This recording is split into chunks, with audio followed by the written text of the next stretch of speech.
There are no co-hosts. There's no guest. This show, I'm in a hotel room in Burbank, California, because I had to flee for my life yesterday about 6:30 in the evening. Now, you've all heard about the Malibu fire and the Pacific Palisades fire and the Santa Monica and Pasadena and Altadena and all that. So we'll break it down, but for those, so we're doing a little different format. Obviously, I'm not allowed back in my home. The power is out at the studio. Thank God I did 20 minutes on power poles yesterday because the power poles are all down because of the winds and the power's out at the studio.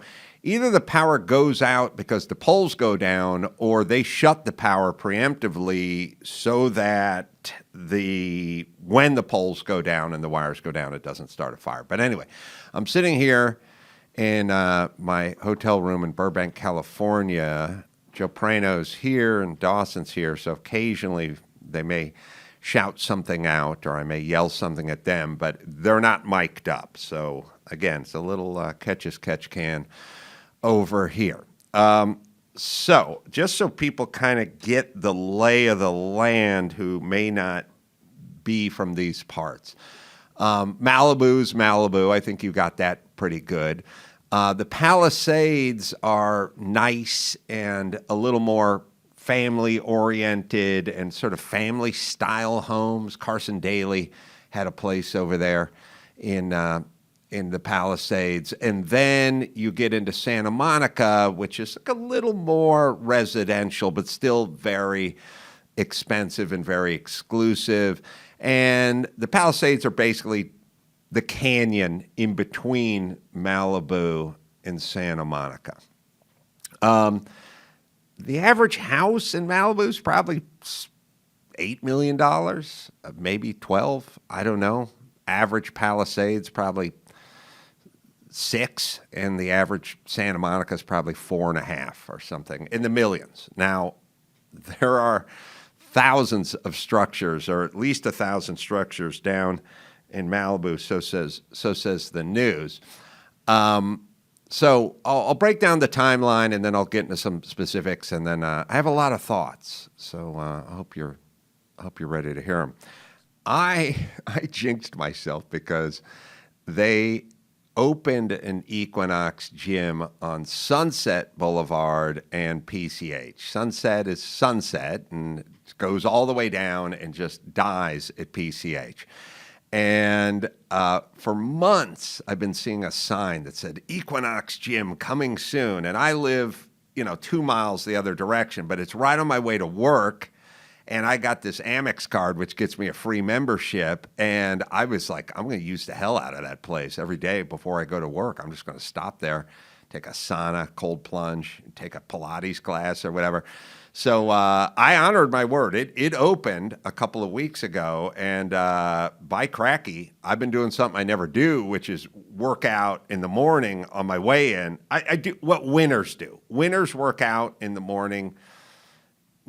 Mediocre to mid-pack winners work out in the evening, and then losers never work out. That's kind of the break. The real winners are I get up at 5:30 and I swim 10 miles at the gym. Those people are they're the ones in the tampon commercials that are just taking over the world. And I decided I want to be a winner. So I was going to get up, I'll work out in the morning, I'll take the cold plunge, and I'm going to use the hell out of this place. And I announced to the heavens, I'm on like 5 days in a row.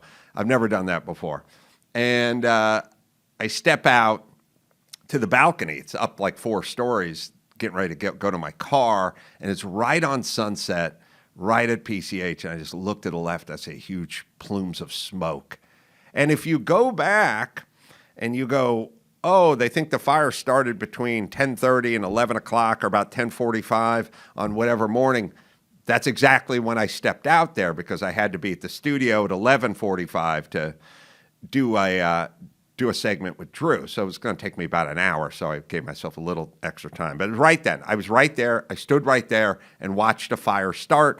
Then I got on PCH, and I drove toward the shop, and then I went in, had a long day of podcasting, and then finished up about 4:30 or 5, and then got back in the car. But by this time, they'd closed off PCH at Topanga. Topanga is closer towards Santa Monica and the 10 freeway and the pier and all that. And so basically what it would be is if you go on PCH, you start in Santa Monica, you'll cross Sunset, you'll cross Topanga, and then eventually you'll get down toward the Ventura County line at the end, but all the way through, you go through the Colonies, you go through Malibu, you go by Pepperdine, you go by Point Doom and Zuma Beach and all the famous beaches and Paradise Cove and everything like that. So I'm down further away from Santa Monica. But anyway, by the time it's time to drive back, well, now I can't come in the way I normally come in, but I can go the other direction where Pepperdine is, through Las Virgenes, through the canyon, come around and go backside. I make it back to my condo. Now, I'm not that worried about it because the condo's built in 91 and it's untouched by fire. So we got 35 years of not being burnt by a fire. So you think, well, all right, you're in a position that the fires don't normally get to because there's fires every 10 minutes. There was a fire 3.5 weeks ago. So there's a fire in Malibu every 10 minutes, but this place has been there since Paula Abdul was on the top of the charts. So you think you're going to be okay. I come in, eat a couple of pot stickers, ass hits the sofa. I'm in there for about 20 minutes, and my girlfriend says she just got the alert on her phone. It's time to evacuate. And I say, really? I just drove here an hour and a half in traffic from Glendale. Where are we evacuating to?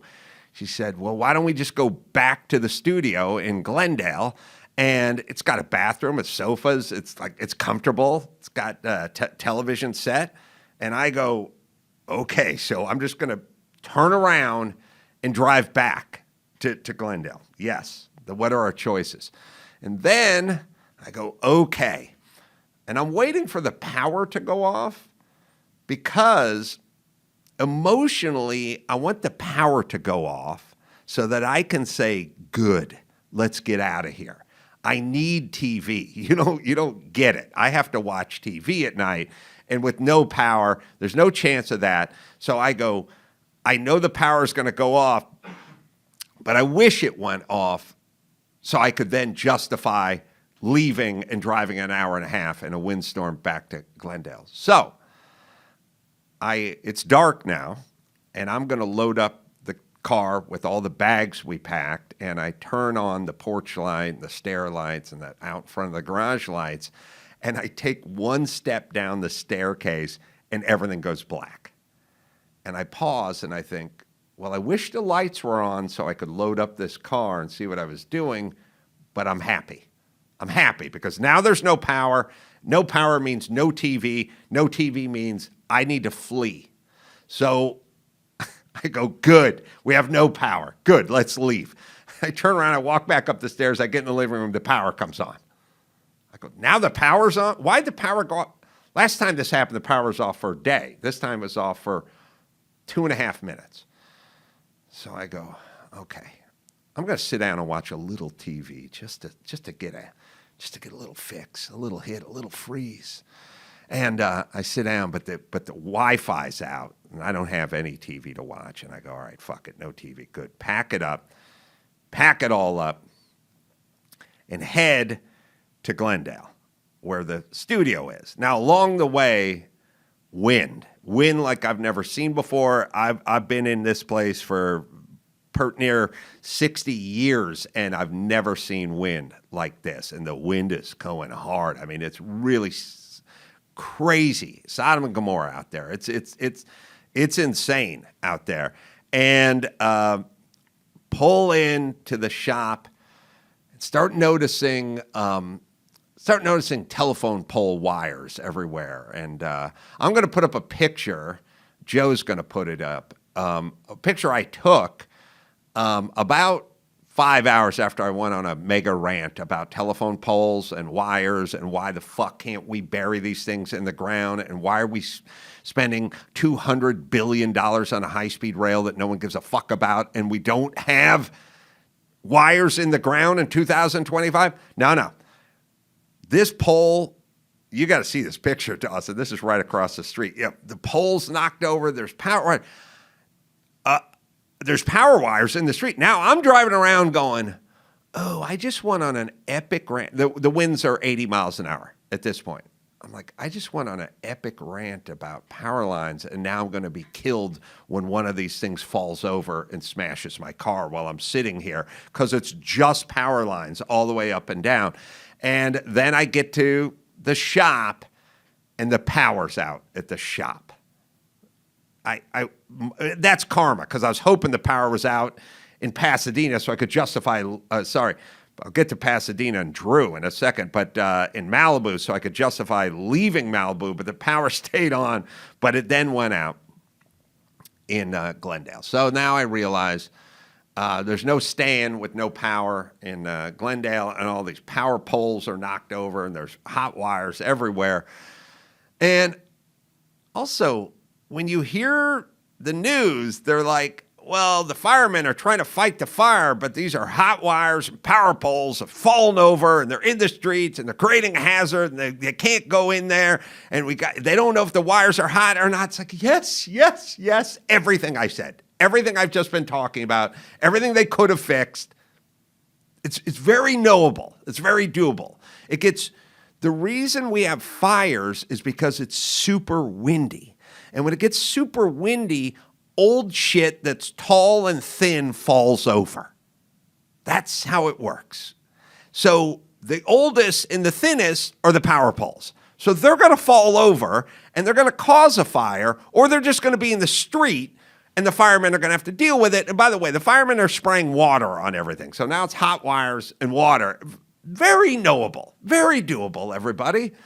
But all right, we've chosen not to do it. So I then check into a hotel in Burbank, California, and then, of course, turn on the news and watch the chaos. Now, the way the fires work in Malibu is they stay up in the hills. It's sort of like we used to have looting during riots. Like when Rodney King was beaten in L.A., rioted, they riot in these neighborhoods. They stay in their neighborhoods until the Koreans get on the roof and shoot at them. They stay in their neighborhood and riot and burn down their own neighborhood. Recently, they're like, why are we burning down our own neighborhood? We can go to Beverly Hills or Santa Monica and get their shit. They've got much better stuff over there than we got, and they figured it out. Well, the fire's sort of the same thing. The fires in Malibu used to stay up in the hills. They're brush fires. So there wasn't any fuel for them down by the ocean. Obviously, the ocean is not fuel. The sand is not fuel. And then there's homes that run along the sand in the ocean. But then there's a pretty wide strip of highway, PCH, in between. And the fire would come down the hill and stop. Well, now it has jumped. And once it jumps, then all bets are off because anything can burn in Malibu once it jumps. And the houses, somebody sent me a video. We'll post it. The video starts off basically in front of my condo, but down the hill from my condo. And then proceeds to go down PCH toward Pepperdine, toward Santa Barbara, north. And every single structure is burnt on the water side of PCH, which is nuts. And average price for those homes is $14 million. And every single one of them is gone, all the way down. Except for wildly the beach club I belong to, which is nothing but 4x6 lattice work on top, totally pristine, untouched. And then it goes past the beach place and goes right back to burnt dwellings. I have no idea how this beach club, which is 100 feet of like 4x8 lattice work up top, completely untouched, just open wood. That's all really it is, with one big long sort of lattice piece of work, couple little dwellings, bathroom. Completely unmolested, completely untouched. The fire goes right up to it. It burns every single dwelling up to it, then goes up past it and begins burning everything on the other side of it. It's uncanny, Dawson. You got to see this. Joe, it's uncanny, isn't it? Yeah. It's weird because it's all just made out of wood. And if it's lattice, though, is that maybe not giving a space for an ember to catch? I mean, it's hard for an ember to land on like a 4x8 and start a fire. It does need kindling, so to speak. So some insulation or some thinner material. Yes, you're right. It's incongruous that this big this big structure made out of wood did not catch on fire. But anyway, it just keeps going. And it's a guy just driving down PCH in his truck, and he's sort of narrating. Somebody sent it to me. Those are my neighbors. When I look out the window of my living room, I see, or used to see, all those houses, and they are multi-million dollar dwellings just right on down the run. Now, so that's where the fire is. Now, as far as did my dwelling catch on fire? Well, you would assume that if the fire was up on the hill and the houses down on the beach caught on fire directly in front of my house, then I would be in between those two, and I would most certainly be burnt down. And so my girlfriend woke me up this morning basically sobbing and saying that our house was gone. The condo was gone. And then I said, how do you know the condo's gone? And then she said, somebody in the neighborhood a woman texted her, and she got confirmation, and it was gone. So I was like, wow, I was pretty bummed out. And then started thinking about my 1/5 scale model of my Hawaiian Tropic 935. Beautiful model that was sitting in my closet. Started thinking about that being gone. And then about a half hour later, the same person texted back and said, maybe it's not gone. Which I don't appreciate that part of life. I just don't. But I was still relieved to hear maybe it's not gone after literally being woken up to it's gone. So now in the interim, some good stuff. Jimmy reached out, asked me if I want to stay with him, and so on and so forth. So, but if this place is gone, I really don't know what I would do. But I will go on a little mini rant here for a second, which is these people of the Palisades, of Malibu, of parts of Santa Monica, these people are all homeless. They're officially homeless. They fit the definition of homeless because they are unhoused. And I know you guys don't like to say junkies or mental nut jobs. You like to say homeless or the unhoused community, our unhoused community. Okay, everyone in Malibu's unhoused now, and everyone in the Palisades is unhoused. The great Steve Gutenberg, who we'll be hearing from later, is unhoused. I am unhoused. And all Jay-Z and Beyonce may be unhoused, along with Bill Simmons and everyone else in the Palisades and Santa Monica. We're all unhoused. Anyone sleeping on the sidewalk tonight? Anybody? Nobody? Nobody's sleeping outdoors tonight? But why? We're out. We're unhoused. We're unhoused. So, of course, we should be sleeping in a refrigerator box underneath the fucking overpass, but we're not. Why not? Because it's not about the house, you fucking retards. I have a network. They don't have a network because they're junkies and they burnt every bridge in their life. That's why. Not because of the house. I can go to Dr. Drew's house and crash at his house, and or I can go to Jimmy's house and crash at his house, and or I can afford to check into a hotel room. I am unhoused, but I have a network, and I'm not mentally insane, and I'm not a drug addict. Thus, none of the people who just got dehoused are going to be unhoused. They're all sleeping in a bed tonight. It's not their bed. Could be a hotel, could be a friend, could be a family member, but they are going to sleep indoors tonight. Every single one of them. Every one of them. So you want to talk about unhoused, housed, housing problem? We got a problem with the shortage of housing. No, we don't. These are drug addicts who can't hold down a job and function in society. So there you go. It's not about the house. We're all dehoused. Everyone in Malibu has no house. Okay. So, sidebar. Tell me what you guys think of this. I just looked down. I was making all kinds of random notes. I'm sitting in here. I'm sitting in my hotel room this morning.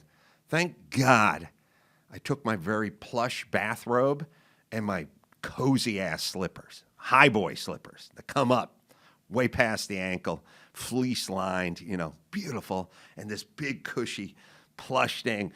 I'm like a warlock with like a wizard with this thing. Like the thing hangs down longer than my arms. It almost drags on the ground. Okay. In a world, and so I say to my girlfriend, where's the cafe? I got to get some coffee. And she goes, oh, the cafe's in the lobby. And I go, oh, man, do I got to put on sweatpants and flip-flops? But here's my question. Honestly, in 2025, I go to LAX. I see women walking around in goddamn pajamas. They're wearing pajama bottoms, a sports bra, and slippers.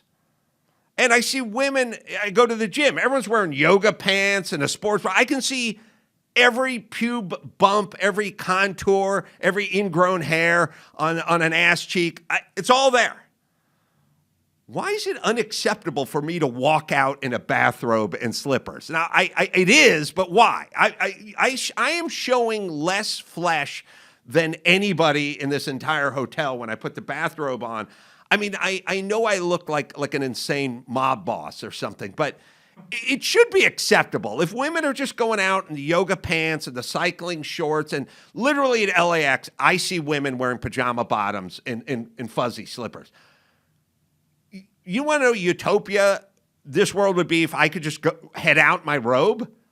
And by the way, I'm in a robe, you know what I mean? Like that Muhammad Ali wore robe to go to the ring. You know what I mean? Like I just put trunks on underneath, put the robe on, and why can't I go into this lobby with my robe and my slippers and get a coffee without scornful looks? That's all I'm saying. Because you're showing leg. I'm not showing. How long is the robe? Dawson, I could put on trunks and walk out. Right. So this is your theory? Well, no, you don't have a theory, Dawson. Your theory is my knees are showing. First off, I told you it was the longest, plushest robe ever. I'm not showing anything. The robe's 8 foot long. It's in the next room. No, what do you think? I'm wearing a robe like I work at a rub and tug or something? Well, I thought if you're wearing boxers and a robe that goes just to your knees, I think that's inappropriate. If it goes to the floor and covers your legs, or you're wearing sweatpants. All right, Dawson. Then I don't think you'll This is why you don't get a microphone. When you wear basketball trunks that go to your knees, I mean, shorts. You could go out in shorts, right? All right. Bathrobe is different, I think, and that's why you're getting the dirty looks. No. I'm not saying it is different. I'm saying it shouldn't be different. I am covered. Well, I'm much more covered up than you would be wearing a T-shirt and swim trunks and walking out there. Okay, much that was more. Unclear. To me. Well, remember the robe hung down past my hands That and part I got. the biggest, plushest. Okay. All right. Anyway, Byron will be in a robe got at work by the end of the yes, he's already wearing his gliders or sliders. Are those slides or glides? I can't figure it out. Anyway, that conflict. Anyway, all right. So, on a happy note, I guess all the Winnebagos that were parked up and down PCH where they're cooking meth out of, those things surely are gone because those would have burnt up in the fire. They'll be the first ones back, by the way. Like here, you want to know the comedy? The comedy is the guys who lost their $20 million homes on the ocean side of PCH will be knee-deep in the permit process. They will be trying to pull permits when the guys in the Winnebagos will have been back for months before those guys ever get a permit. As a matter of fact, good fucking luck. Because here's the deal. Alan Hamill and Suzanne Summers moved because they could not get a permit to rebuild their home of 40 years on the ocean on PCH, right? So here's what's going to happen. Let me just give you guys a little primer of what's going to happen. You know how Bill Maher seems real conservative now when he's like arguing with Jane Fonda about regulations, too many regulations, like strangling everything? Because remember, when Bill Maher tried to put solar in his house in Beverly Hills, that's when he turned against the government because he saw what the government and the overreach of government and overregulation does. He got strangled. It took him 3 years to build a solar shack. He had a whole countdown on his show, day 1,000 since I've got my permit for my solar. He turned.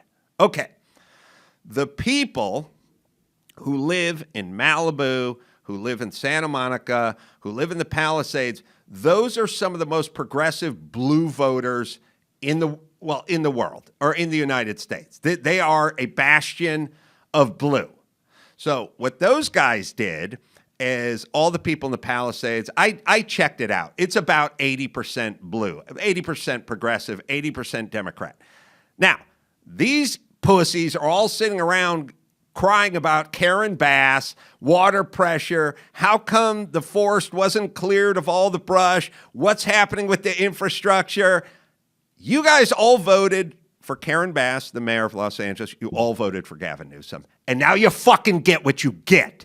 Oh, now that your house is on fire, well, now you're thinking about something else. Now you want to know what's going on. What's going on around here? You didn't give a shit about what was going on when other people's houses were on fire, but now you care. So here's what's going to happen.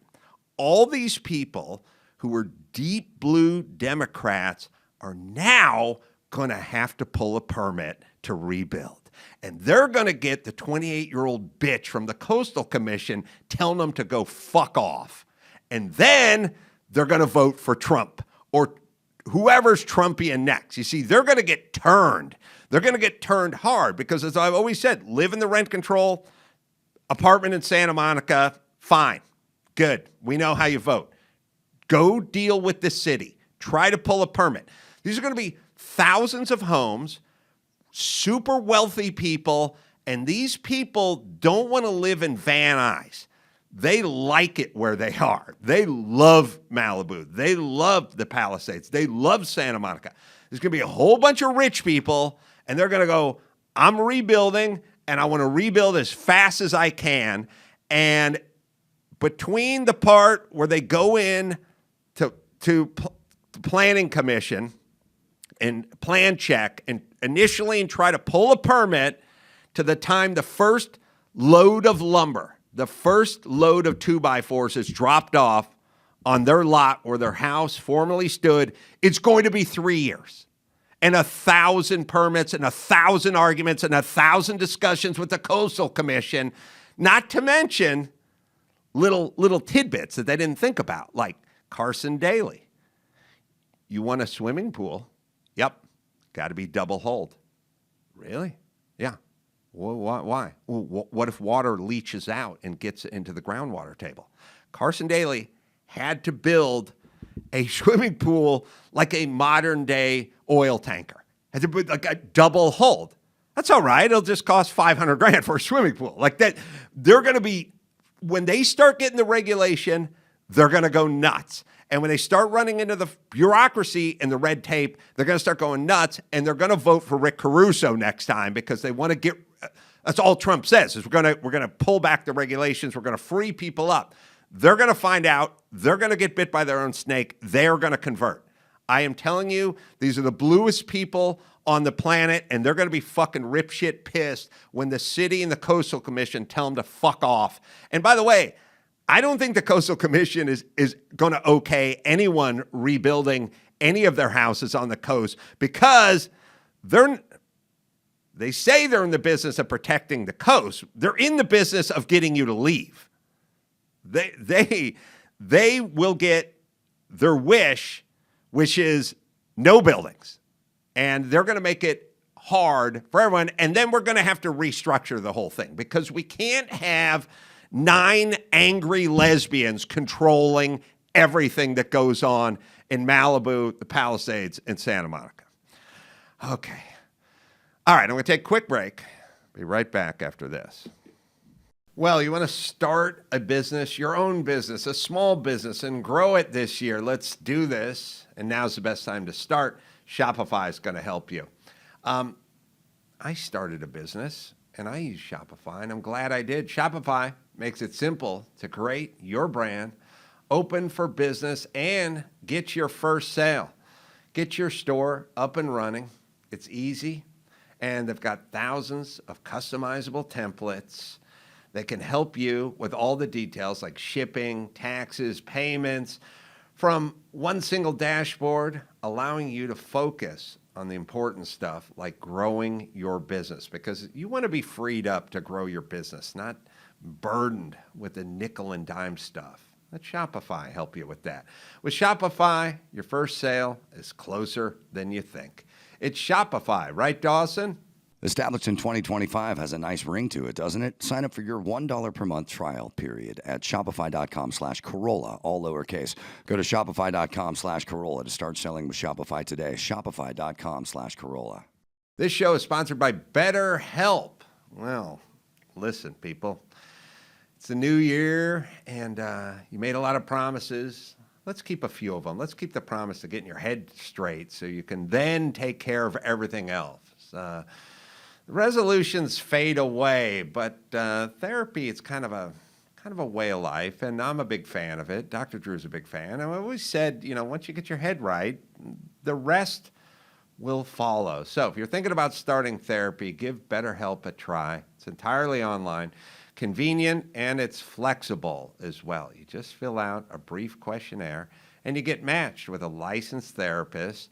You can switch therapists anytime at no additional charge. So this year, make a commitment to you. You've made the commitment to eat right. You made the commitment to work out. Now let's work on the old bean with BetterHelp. This show is sponsored by BetterHelp. Life isn't about resolutions that fade by February. It's about picking up the pen and becoming the author of your own life. If you're thinking of starting therapy, give BetterHelp a try. It's entirely online, convenient, and flexible. Just fill out a brief questionnaire to get matched with a licensed therapist and switch therapists at any time for no additional charge.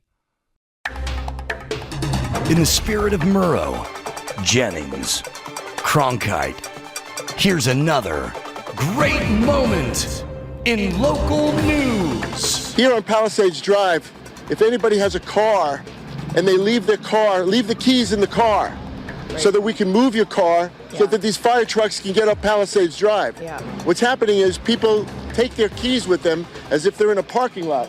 This is not a parking lot. Yeah. We really need people to move their cars. So if you leave your car in Palisades Drive, leave the key in there so a guy like me can move your cars and get them up there so that these fire trucks can get up there. It's really, really important. Thank you for talking to us live, sir. What's your name? My name is Steve Gutenberg.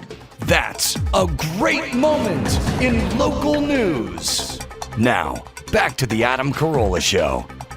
All right. So again, if you're just joining us, although I don't know how you just join a podcast. I think you're pretty much in or out.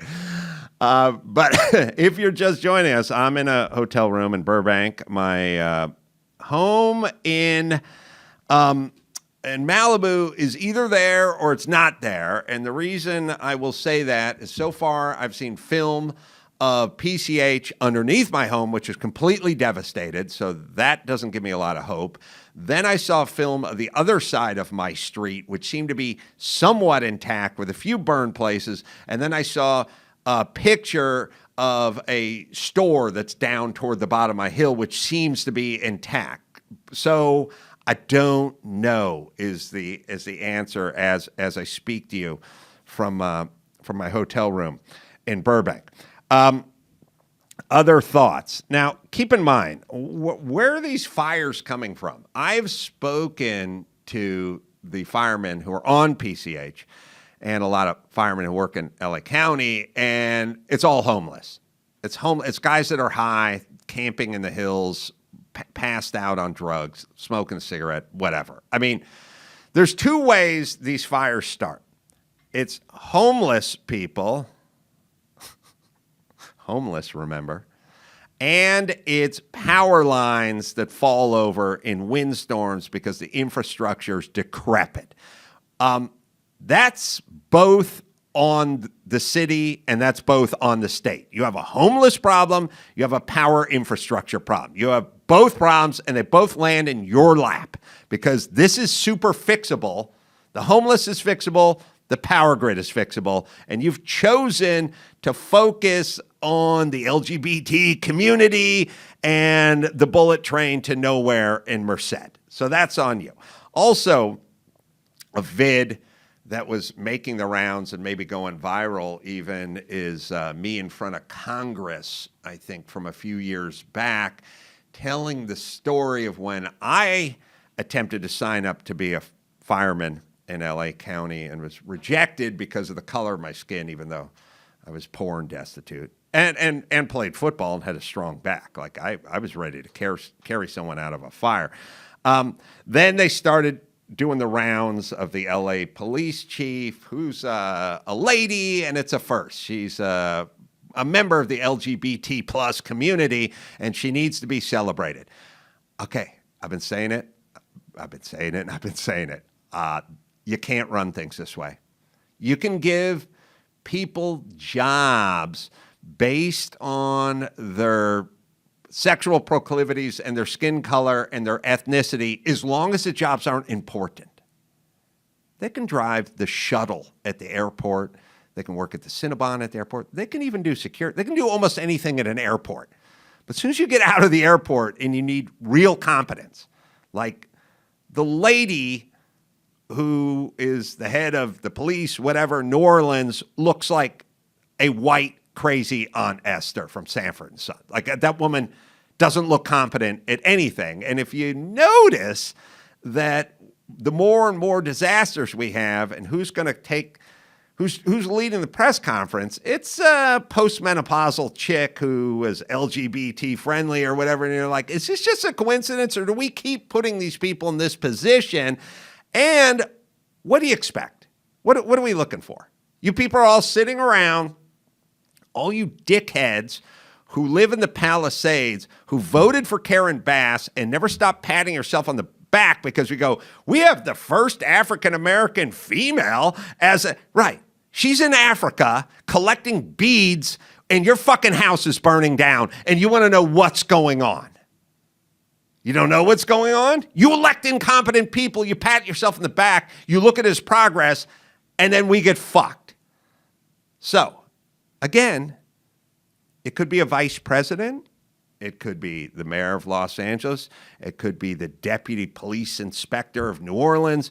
It could be the fire chief of Los Angeles. These are pretty important jobs, pretty highfalutin jobs. And I would not care if every single one of them was manned by a black lesbian. I would not have any problem with that whatsoever, just as long as none of that factored in to them getting the job. But if they got pushed up ahead of other people because of that, and that seems to be what's happening because you guys never stop celebrating that, then no, I do not want that. And I know you're doing it because you celebrate it. You always go, oh, she's the first. What's that have to do with fire safety? What the fuck does being a lesbian have to do with fire safety? I would argue they know less about fire safety because their hair is so short. The heterosexual women who have real long hair, they got to blow out candles, they got to light candles, you know, they got to kindle. They have to light the sterno can when they're having the party, and they got the chafing dish outside. Long hair bitches, they know fire safety. All right.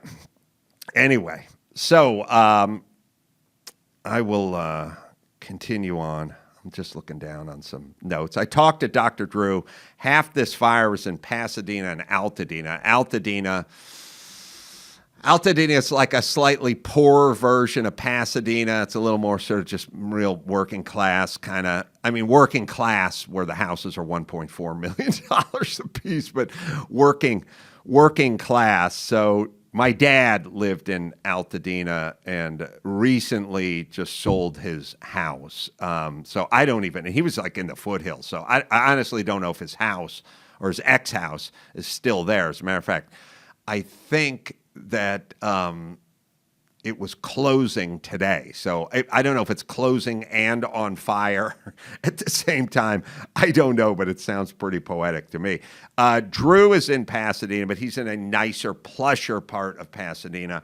I talked to him. His house is safe, says there's a lot of smoke, streets blocked off, lots of trees down as well. So it is, I literally just been a shitstorm here. The fire in the Palisades seems to be 0% contained as I speak to you, and the wind is such that it just runs amok and it goes in every direction, and they can't contain it at all. But as we're talking about in yesterday's show, it's 2025. There shouldn't be a fire every time it gets windy. There was a fire, and we were evacuated 3.5 weeks ago. It was not a month. It was another fire because it got windy. I feel like in a place where you pay the most taxes anywhere, you shouldn't think, well, the wind's gusty, and now we're all going to burn. We're living in modern times. So now the problem with all this stuff is it's sort of part and parcel of the sanctuary city. Like, okay, this is who we say we are. No. It's time for the adults to get back in charge.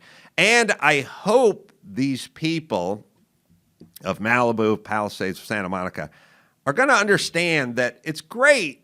All the platitudes are great. We got the first this and the first that and representation and all that. It's all great. It's all great until the fucking fire starts. Until the guy gets in the pickup truck and tries to drive it through Bourbon Street, until people start running amok on the subway and lighting people on fire and pushing them on the track. It's all great during good times, but we don't have fire chiefs for good times. We have fire chiefs for fires, and that's when we need them to spring into action. All right, let's see. I wrote down, thank God we got, I turned on the TV, I saw Gavin Newsom and Biden have come together. So we're good now. We're out of the woods. I don't even know if Biden knows where he is. I think he thinks he's in New Orleans talking to victims. I am out. I'm going to go to Vegas from here and do some shows over at Kimmel's place. I do also want to say another thing. Now, so what's going to happen is now all the politicians like Gavin Newsom are going to start in on the climate change and the global warming and all the other shit. Now, it would have been nice if the seas had risen enough to put out all the fucking fires of all the houses, because you wouldn't maintain and manage the brush in the forest or the water pressure or anything else. But that would have been great. That didn't happen. He's going to start in on climate change. Okay, here's what I have to say about it, and I'm going to try to be philosophical about it. I will grant you this, Gavin Newsom. Let's just go hypothetically. 100% of these fires are caused by climate change. 100%. That's the whole reason why we're dealing with this. 100%. Okay. What are we going to do about it? Okay, that's the problem. But now what's the plan? You want to get the guy in Santa Monica to drive a Nissan Leaf instead of a Ford Explorer. That's fine, but China's building another coal-powered plant. They just finished one today, and they're starting one tomorrow, and we can't get the rest of the world, China and India, the places with the biggest populace, they're not going along with this. You got the guy in Santa Monica's attention, but he doesn't control global warming. He can't really control the sea. So you want to switch over to electric leaf blowers.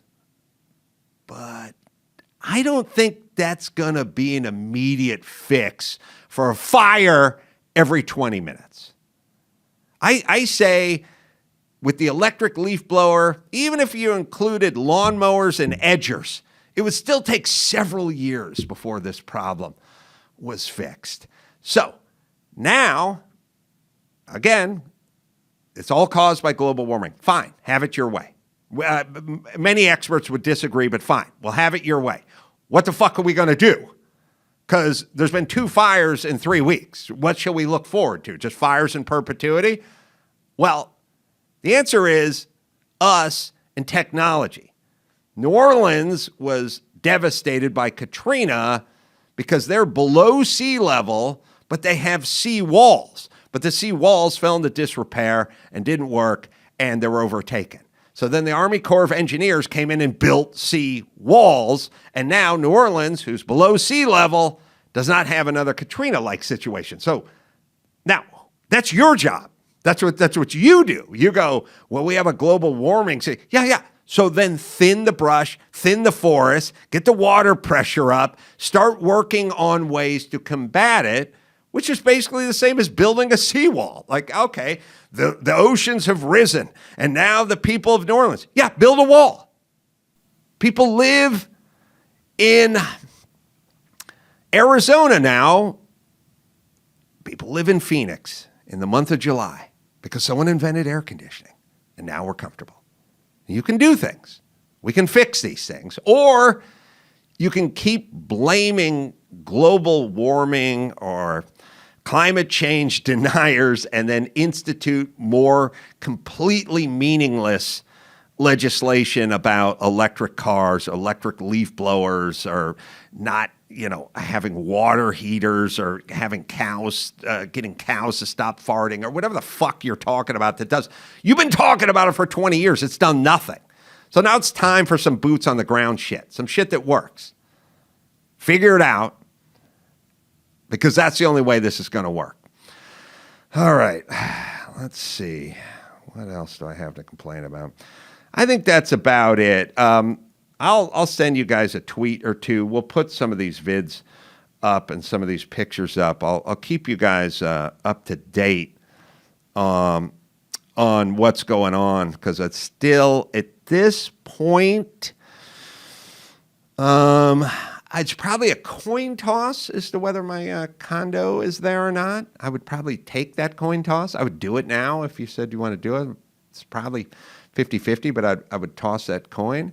But so I don't exactly know. And it is weird, but the information comes out in dribs and drabs, but it doesn't. Yes, Sammy Scott, Our Things, available for streaming on Crime and Conspiracy Network. And the website, SammyTheBull.com. Sammy, former Gambino crime family, underboss, has all the stories, knows where all the bodies are buried. And I like his politics, so good to see you again, Sammy. Thank you. It's a pleasure to be here. A while ago, and we had a great interview years ago, and I'm sure we're going to have one now. I feel it. We are. So let's see where we start with you. Let's just sort of do a quick review so everyone knows where you come from and the backstory and everything, and then we'll kind of get on to it. And then also, is there anything as the Italian mob in the United States anymore? Is it all just fentanyl and Mexican and, Trey Aragua and all whatever Is it all just sort of Central American and Mexican and drugs? Is there any more Italian mob at all? It still exists, but it's more like a men's club now. The violence, they dropped the violence. They don't kill anymore. I don't know if they're doing drugs or not, but I quit the mafia quite a while ago. But they're not the same anymore. I do know a lot of mafiosos are still friends of mine, and I have a lot of family back in New York. So in New York, part of it, I think the mafia is just about gone. Yeah, and it's been replaced, or it's just gone and there's nothing there? I think it's just gone and nothing is there. It's not replaced. These cartels and drug rings and gangs, they have a totally different mentality than we had. We did different kinds of crimes, construction, unions, stuff like that. We made money and we were involved in violence, of course, but not like this. And, you know, we had a lot of rules with Castellano and them when they said no drugs. You deal drugs, you die. Right. So they didn't want drugs around. Of course, some guys, there was so much money involved in it, you know, participated in it, got caught, got busted. That's like with John Gotti and Angelo Ruggiero and his crew. The tapes became infamous today that they were sneaking and doing drugs and Selling drugs. Selling drugs. Yeah, none of them, I don't think, took it. Some people maybe, but most people didn't take it. They just sold it. It was a money thing for greed and power. And I think that's why the bosses didn't want it around anymore. They didn't want that kind of reputation.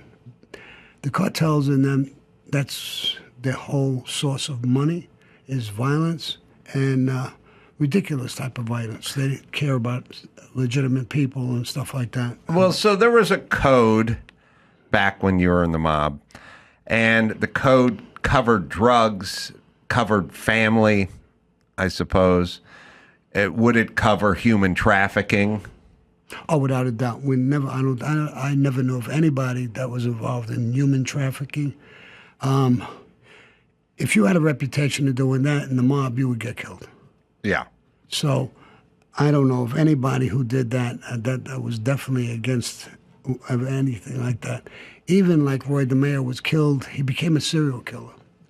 And serial killer, rapist, child molesters, human trafficking, you would get killed for that.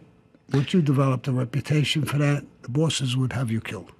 This story you were telling me about Roy, I think last time you were here, where he became a serial killer. He did. He killed so many people, and he just got to enjoy it and stuff like that. Who was he working for? Gambino? He was a made guy in the Gambino family. So he was made. He was made.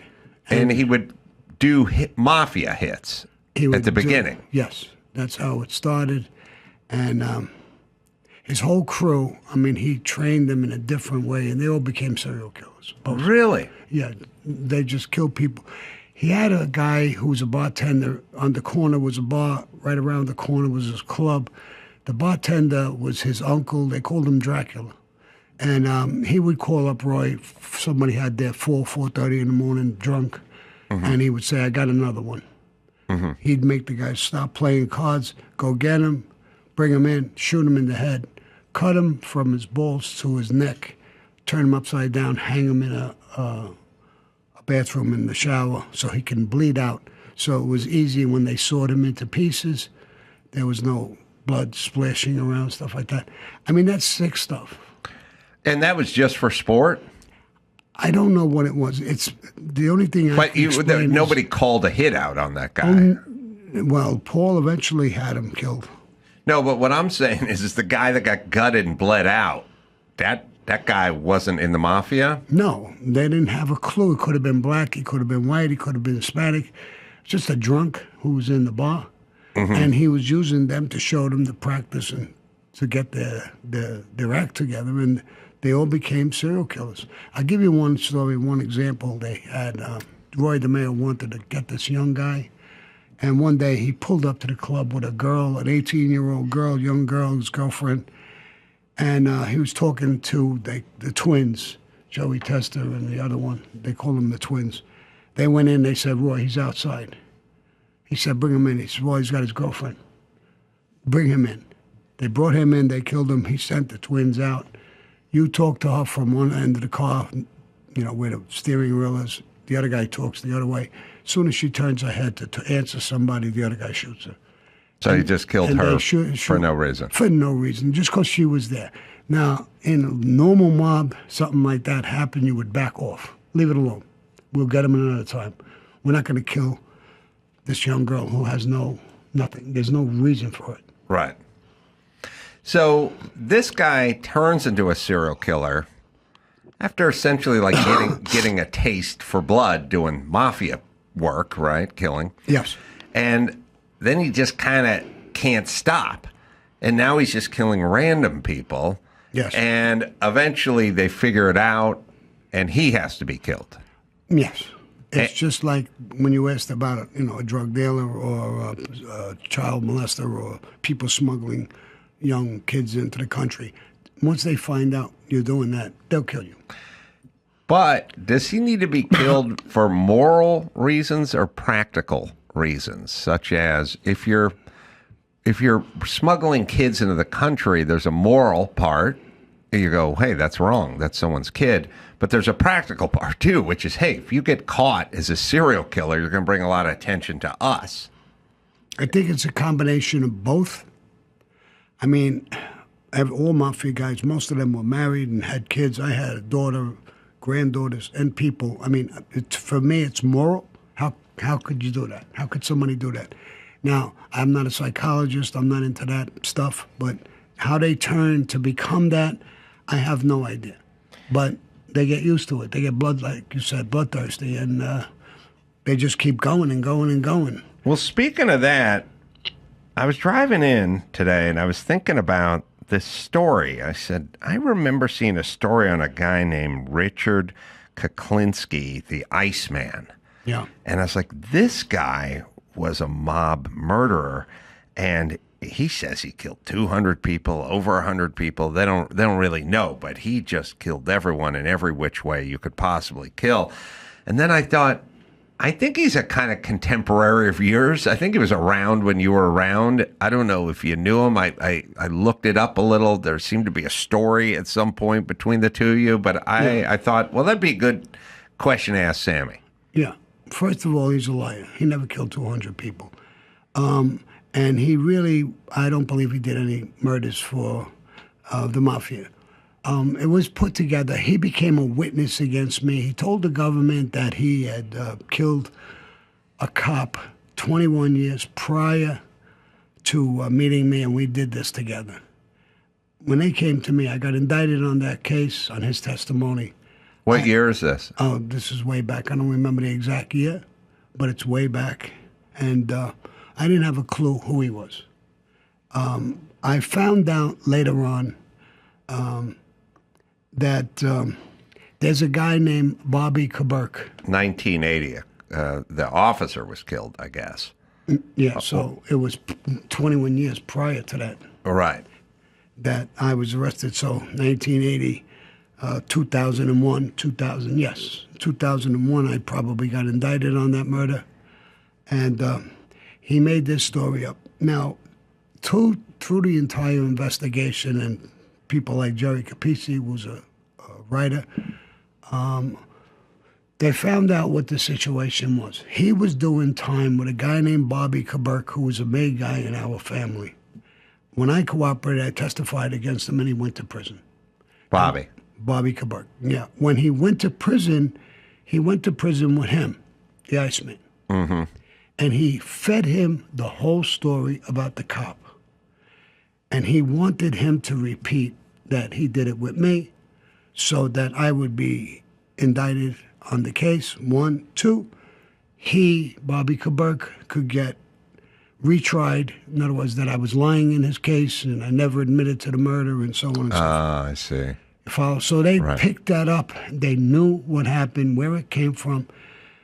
Bobby Kaburk was so stupid, he filed for an appeal before the indictment even came out. So how would that happen? Mm-hmm. And it was obvious that he set the whole thing up in play. He knew about the murder, obviously, Bobby Kaburk, and he told the Iceman what to say, what to do. He did it. And that's how we get indicted. Lawyers and prosecutors reached out to my lawyers and said, we know Sammy didn't do this. We know the story. We know what happened. And it's a long story, but they joined my team, actually, the government, knowing that this whole thing was a lie. One of the things he admitted to when he made a deal, the Iceman, is that he killed Roy DeMeo and put him in the trunk of a car. Mm-hmm. Now, everybody knew he was found in the trunk of a car. Roy DeMeo. Who is Roy DeMeo? He was a made guy in the Gambino family. So... Oh, wait, he was the serial killer. He was a serial killer. Oh, okay, sorry. So the government came down and talked to him, and then they said, what did you put him in the trunk of a car? And he said, yes. And they said, well, he was found in the trunk of a car. Everybody knows that. There was something on top of Roy DeMeo's body. And they said, why did you put that on his body? They didn't tell him what it was. He couldn't answer the question. Mm-hmm. He had no idea what was on his body. Now, I'll tell you what was on his body was a chandelier. Chandelier? Yeah. Now, when the guys who killed Roy DeMeo put a car, stolen car, they opened the trunk. There was a chandelier. They took it out. They killed Roy DeMeo, stuck him in the trunk, and threw the chandelier in there. It was no message. Everybody was saying it's a message, it's this, it's that. They just put it back in the car. Right. And it wound up on top of his body. That was never out to the press. Mm-hmm. So nobody knew about that but the people who did it and the government. Mm-hmm. So he couldn't answer that question. Right. And he never killed Roy DeMeo. Right. We eventually found out the government did, and we knew who killed Roy DeMeo. It wasn't him. Who did kill him? The Roy DeMeo's two top guys, the twins, they called them. John Gotti originally got the contract to kill Roy DeMeo from Paul Castellano. And it was just because of a serial killing. Yeah, whatever the reason was, Paul told him, John Gotti. He was very flustered about it. This whole crew was dangerous, and he saw that John got real nervous about having the contract, and he took him off it. He said, forget about it. And he gave the contract to Frankie DeChico, who was a captain in the family, real tough guy, and a good friend of mine. Frankie called me up and said, Sammy, I got Roy DeMeo's ticket. I knew exactly what that meant. Mm-hmm. So I said, if you're on Beth Avenue, I'm going to take a ride down. I want to talk to you. And I did. I went down and I said, Frankie, the whole fucking crew is crazy, bro. They're all fucking serial killers. How many people in the crew? 10. Mm-hmm. I says, you need my help? And he says, no, I got this. And I said, Frankie, they're dangerous. What do you mean you got it? He says, I went to the two top guys, the twins, they called them, and I told them, all of you are going to get killed. There's a contract on all of you. If you kill Roy DeMeo, we'll take the contract off of you two guys, and we'll give you to another family, and you'll live. Those are the guys who killed him and put him in the trunk. Mm-hmm. We eventually took the contract off of them, and we gave them to the Lucchese family, Gaspipe, who was the underboss of the Lucchese family, and he took them. So we knew the whole thing. Right. Who did what and stuff like that. And now your audience knows. So the Iceman, this was a lot of legend stuff that he cooked up about being this mafioso serial killer, or not serial killer, but 200 bodies and all that. That was just him. Is he in jail still? I think he died. And was he with a crime family, or was he just sort of a contractor, gun for hire, or is this all just sort of made up and he was a serial killer, or just sort of ingratiated himself? I think, yes, it was all made up, even the serial killer part. Here's what he did. He was a scummy guy. He would borrow $1,500 off his friend. And not to pay him back, when the guy came in and started arguing with him, he killed him. Mm-hmm. He didn't even know how to get rid of a body. Mm-hmm. He put him in a cooler in his place, and he froze to see how he's going to get rid of the body. Mm-hmm. Finally, he gets rid of the body, and when the police find him, the guy is frozen. So the cops and the FBI, they look into it. This guy's been dead a while and frozen. That's where they called him the Iceman. Ah. So he's done a few of those murders. And one time, now I couldn't say yes or no that he went by Roy DeMeo's club. I don't know why he was there. But supposedly I came in, I said hello to Roy. Roy had about 10, 15, 20 people there. I said hello to a bunch of people. I was introduced to him. They said, I shook his hand. How you doing? That's all I ever knew of him. And first of all, I couldn't tell the government. I said, I don't know if I shook his hand. I met him. I don't remember him at all. I never saw him. So I said I could have. There's 15. Looks like I just came in your office and I shook hands with all kinds of guys. I don't know who they are. Right. Now, if one of them is a serial killer and you want to talk to me 10, 15 years from now, I won't know who you're talking about. Right. You follow? And that's what it was with him. And then when I spoke with the FBI and I was arrested and they were working on the case with me, with my lawyers, actually, not with me, but with my lawyers, they told me, Sam, the guys lied about everything. My lawyers were preparing my case. They had a big chart, just white papers. Now, the guy he killed and put him in the freezer, it was going to be on there, Joe Blow. You killed Joe Blow, you put him in the freezer. That's how you got that name and reputation. Okay, you did that. Pick up, second page, whoever, if there was a person.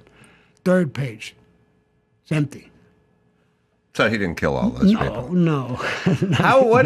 What is the best way to dispose of a body?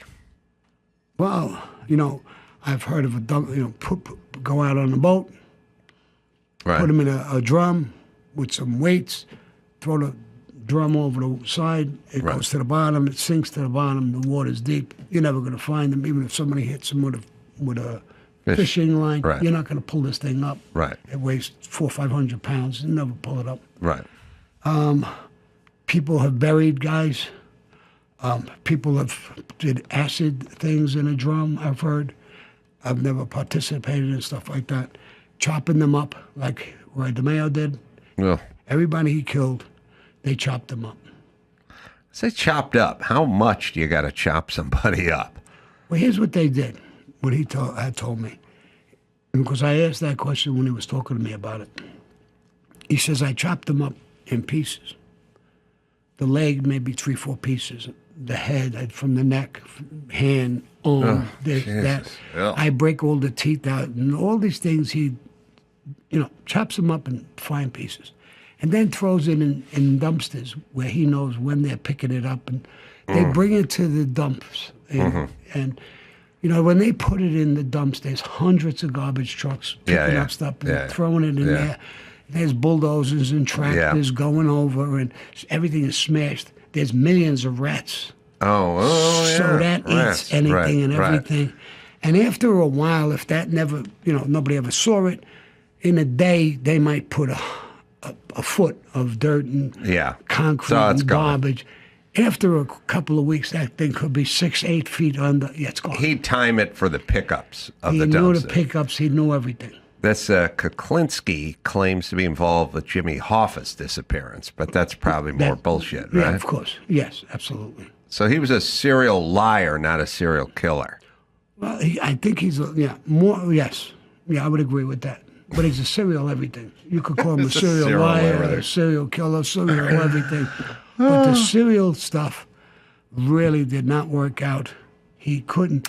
His son got arrested, and he had called the government. He wanted to tell a story of who's who and what's what. The government came down. His son was pinched on some bullshit drug charges. Now, if he knew stuff, real stuff, the son, he could have got, the father. The father. He would have got the kid out in 2 minutes. If he had real information. If he had real information. So when the FBI came down, the information he said that he killed Jimmy Hoffa, they knew that was total bullshit. He said, a few people that he said he killed. The cop, they knew that was total bullshit. They couldn't even answer that there was a chandelier on the bottom. Right. So they walked away. They didn't get the kid out. He couldn't even make a deal.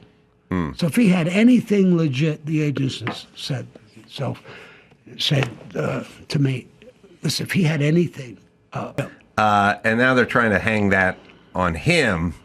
He's doing drugs, having sex parties, hiring prostitutes. But does it make sense that they're trying to get him for, RICO stuff? No. RICO has no. It's made for a huge group like the mafia. It's an organization. It's a syndicate. And there's a boss, an underboss, the conseiller, captains, maid guys, and they're doing all kinds of things, unions, drugs, 100 different crimes, and that's the syndicate. They go after it, and it goes, up the ladder to who has involved in it, who's running it. What he did has nothing to do with the RICO. I don't know why the government used the RICO Act. It's complicated. Most people don't even understand it. And they confused everybody. What he did, if they would have left the RICO part out, some of the things he's done is disgusting. The drugs, the beating up the girls and prostitution, all this bullshit would have all stuck. And I don't know, he would have done maybe not life, but he would have done a good 25, 30 years. But the RICO law screwed up the whole thing. Nobody in the jury completely understood it. It doesn't have that crime pattern. He was a freak. Yeah. And he did weird shit. And what made it even more in his favor, like that girl, Cassie, he beat her up. There's a video of it, no question about it, ugly. But 2 days later, she's calling him up and wants to do another freak out. Right. So how is she a victim? Yeah. Most of these men or women went in voluntarily to take drugs, to party, to freak out. It has nothing to do with, like, the RICO statute. It really doesn't. So they got over their skis. They got overzealous. They tried to charge them with stuff that wasn't applicable, and then lost the whole thing by confusing everybody when they could have just focused on some of the crime. And the guy's, 55 years old. He'd be in jail till he was 75 or 80 if they got those ones to stick. Here's what I think they got greedy. Yes. The RICO law, if you get convicted of that, they take everything. All your money, houses, cars, you name it, they take it. I think they were looking at that. Oh, they were looking at more than the crime. Piggy bank. Yeah, they were looking at the money end of it and got a little greedy. And, they have a 95 to 98% conviction rate with the RICO. They felt real secure with that. But they're going against mobs and mobsters. I don't remember being in jail. Black guys and Mexican guys would come over. They got indicted on the RICO law. It started against Italians and the mafia. And then it spread to everybody. Even Donald Trump got pitched on a RICO charge. They went crazy with this RICO thing because they felt we can't lose. What was, when you were involved back in the day, what year did you kind of get started with the mob? Oh, I got out of the Army in 1966. 1968, maybe, I became an associate with the Colombo family. What was, and how did it change the main sources of revenue? Like, we talk about the cartels, the drug cartels, they sell a lot of pot, and then we decriminalize pot, and then they don't sell as much pot. They move on to fentanyl or human trafficking, or they just keep sort of evolving into whatever's next. And so you hear, they go, well, these guys, they were in there with the construction companies, and they're in there with the disposal companies, and they ran numbers, and I don't know, prostitution. But how did it play out? Like, where was the, it's like me. How do I get paid? Well, I get paid to do a podcast, but I make some money doing live shows. All right, but I sell a couple of books, but I don't make as much selling the books as I do with the, there's a pyramid of it. How did it work out? Yeah, I make less off of T-shirts and more off of doing stand-up and then more off of podcasting. But how did it kind of work out with the mob when you were there at the beginning and then versus 25 years later? Yeah, well, when I went in, as an associate, I wasn't that smart. The whole making of what went on. But through time, I completely understood it. And you're right. Everything elevates that. You know, years and years ago when they was prohibition, it's before my time, but Al Capone was thrown out of New York. He went to Chicago, and he was in wars, and he was a tough bastard. He was doing crazy shit. But one thing he did, though, is he got unions, put them together, made them stronger, and was using unions against contractors and people like that, making a ton of money. Mm-hmm. And I was told in New York, they said, what is he doing? How is he doing that? And then everybody started understanding how to use the unions, control them, and make a ton of money. And it was a gold mine. There's a lot of things that he actually showed. He was doing things, prohibition, it was making booze and selling it. The government put a prohibition on it. You couldn't drink. And we understood, when I say it's not really me, but the mob itself understood people's desires to do something. They wanted to drink. They wanted to relax. They wanted to party. Mm-hmm. So when the government stopped it, it was an easy thing to do. How do we get booze? We can make it. And we could sell it underground. And it opened up underground clubs and parties, and it was selling like it was better than drugs, better than anything. I mean, and people enjoyed it, and they weren't against it. So I think that's what happened with the mafia. The same thing when you go to Vegas. I forgot exactly who it was, went to Vegas, and he was on the lam. And while he was on the lam, he went to a small town in Vegas. And when he went in, he was gassing talking up. about Bugsy Siegel? Well, not him, but in that era, in that time. And he went in, he got gas and was fixing his car, and he sees them all playing cards. Mm-hmm. And he sees a police car. Mm-hmm. So he tells them, he says, listen, guys, I don't really care what you're doing, but you're playing cards, you got money on the table, you're gambling. There's a police car coming. Mm-hmm. And they said, listen, over here, it's not against the law to gamble. And he was the first guy who made a call. Bugsy Siegel, everybody started, what? Yeah, and they put things together to build hotels, and they gave them everything. You know, again, they understand what people want. When you went to their casinos, they were comping you with everything. The rooms, broads, drinking, eating, no matter what you wanted. They treated you like a king. People loved that. Right. And those casinos were getting off like crazy. And where did they make the money? They didn't care about the food or the booze or the broads. They under gambling. Mm-hmm. And that became a gold mine. And then every family turned around and was looking at it. What? What are they doing? How are they doing it? It's legal there. So if you had gambling in New York or Chicago or wherever it was, you would get arrested for that. Right. And here, it was legit. Right. Same thing when they went to, that's Bugsy Siegel, and then went to Cuba. Same thing. It was legal. Yeah. Cuba was paradise for people. They went, rich people, they went there. It was all the same thing, gambling, broads, everything you could do, and it was legal. Right. Until Castro came in and stopped all of that stuff. And he actually screwed his own people because the country became nothing. I mean, it went broke. I know. And now maybe New York will go broke. Yeah, exactly. They always do a thing where they're like, we're not going to do exactly what Castro did or exactly what Hugo Chavez did to ruin their country, but we're going to do a kind of version of it that's going to be better. Right. And it's like, why don't you do no version of it? Because it seems to ruin places. Right. And they always have this weird thing where it's like, no, I have a new way of doing this thing that never works. And they all had a new way of doing the thing that never worked either, and it never worked because there's a fundamental flaw to it. And I don't get, I'm always vexed. Do they hate this country, or do they really think whatever this is going to work this time?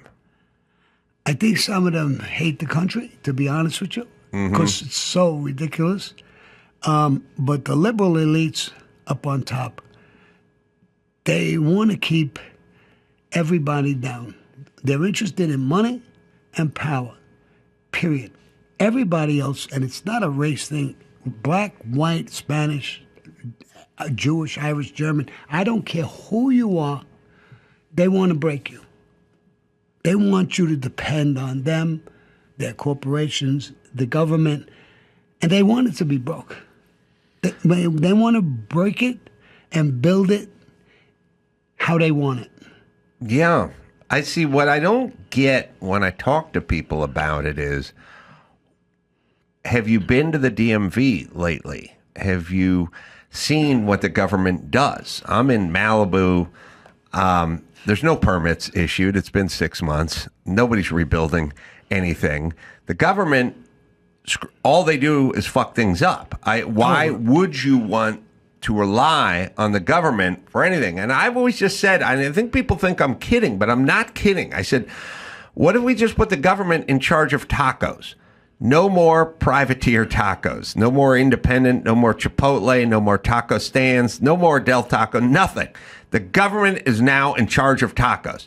Could you imagine how bad that taco would be and how expensive it would be? And everyone goes, yes, that would be a shit taco and it would be way too expensive. And I go, exactly. Okay, now just do my taco math and spread it out to everything. Because once they have a monopoly on it, that's it.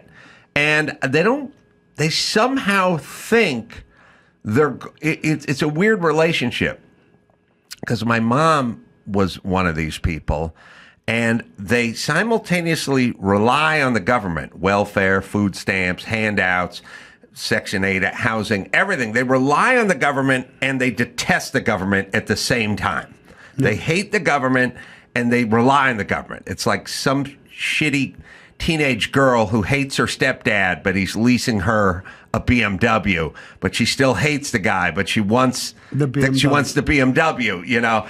And it's a horrible cycle. And my thing is, just get off the government, get away from them. They're going to fuck it up. Do not rely on them to help you, house you, feed your kids. If they do feed your kids, they're going to feed your kids slop. Don't do it. Right. You know, I could give a quick example. I'm not going to use the guy's name, but a very wealthy guy, a friend of mine. And one day I got into a conversation. I was complaining about the gas. One time in Arizona, I was paying, I think, $1.90 or whatever the hell it was. And then it went to $5, $6. And I come back and forth to California, numbers through the roof. And I was in this kind of conversation and with him. And he says, Sam, it's not a bad thing. I says, how could it not be a bad thing? You were paying $2 or $3, now you're paying $7, $8, $9. How could that not be a bad thing? Maybe, you know, not for you, but for a lot of people. But he said, you're right. You know how long it took me to get to work in California? Now there's a hell of a lot less cars. I hope they charge $15 a gallon. Right. Because he could, instead of being on the highway for 2 hours, he could be on the highway for 25 minutes. Right. And it's the $15 means nothing to him from 9 to 15 because he's very wealthy. Right. So that's how people look at it. Yes. And I told my friend, I said, that's crazy, but what about everybody else? What about your kids? Want to go get a car and they want to drive it? I mean, look at the money. It's crazy. Look, it impacts poor people. I've said it a few times, which is all Gavin Newsom claims to care about in California is the poor brown people. It's all he cares about, right? He's going to go fight ICE. They're going to fight ICE. They're going to fight for the poor brown people. What do these people do? They do the jobs Americans won't do. They pick your fruit. They clean your toilets. It's super condescending shit. Who's going to clean my toilet? I don't know. Let's get a brown person to clean the toilet. He's already brown. That'll work out. It's insane. But when you have gas at $8 a gallon, guess who it affects the most? The brown guy. Right. Because the brown guy is driving a full-size pickup truck. He's got gardening equipment in the back. Right. The thing gets 9 miles to the gallon. He can't afford an electric car. He can't work from home on his laptop like you can. And the brown guy's got to drive across town. He can't live in town because it's too expensive, because real estate's too expensive, because it's overregulated and it's too much red tape and you've stifled buildings. So that that guy has to live out of town and then take his gas-guzzling truck filled with the equipment in it. He needs to do yard work and drive it into town, and that $9 a gallon gas impacts the shit out of him. Right. Versus it's a rounding error for your buddy. Versus a lot of people just work at home now. They have an electric car, it's plugged in. They don't even leave. Right. But let me give you the answer to that. I'll give you a quick answer to that. They don't care about brown people. I know. It's just a bullshit excuse not to do what they don't want to do and to do the other thing like Newsom. I have a lot of